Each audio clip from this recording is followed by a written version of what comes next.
মাতৃকৈকে পিতৃহত্য ৰক্ষাৰ নিমিত্তে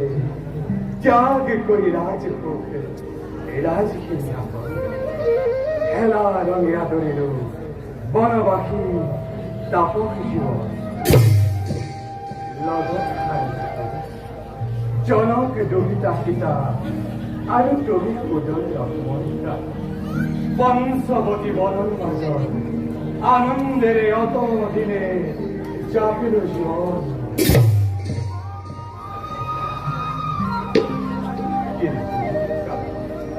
নিয়তি দিয়েছে পরিহার অকালতে কাটে দিলে মূল কুকুর মানিনি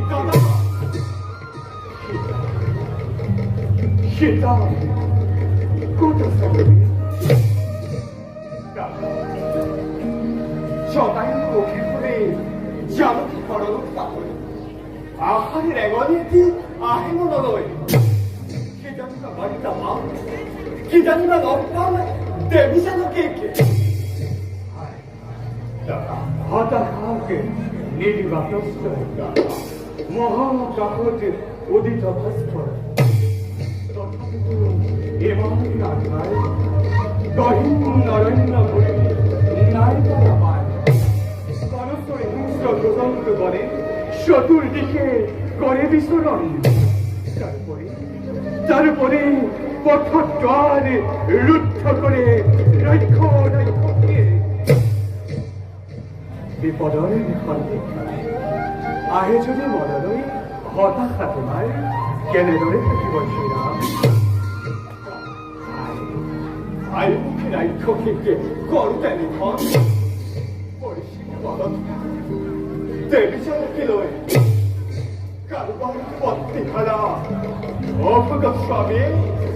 লগত অনুষ্ঠই বনে বনে কৰিছে বিভৰ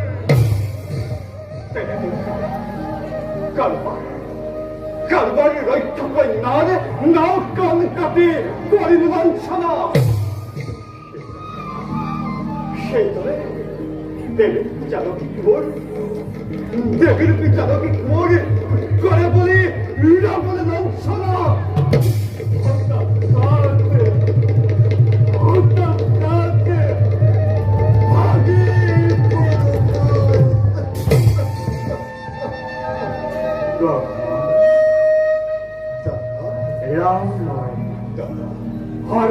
ভঙ্গ করি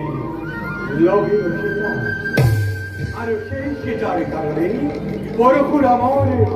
সর্বপথময় করিল সেদন রাবণ নানার জনে রাজ্যকে দেবতা গন্ধর্ব কিংবা মানব রাক্ষস এইগুলো জন্মলভী আসরিছে দ্রোহী ইক্ষত বংশতে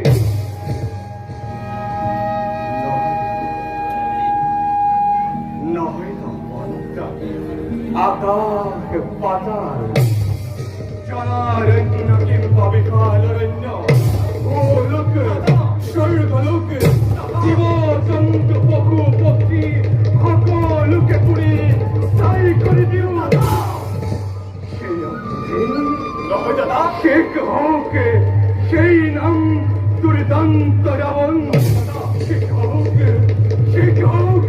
জনক দহিতা আৰু ভস্মহ আমি দুয়ো রাম লক্ষ্মণ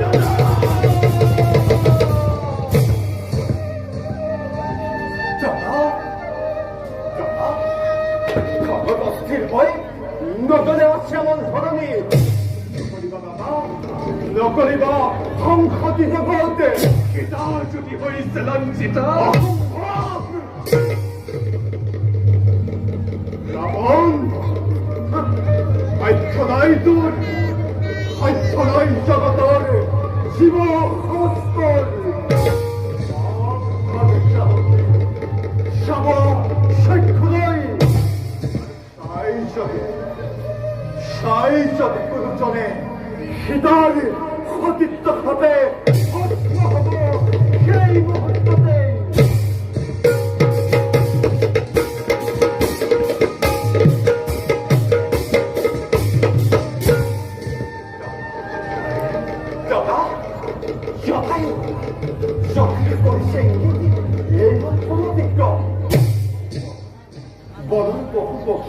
আমার প্রথম পড়ায় বলা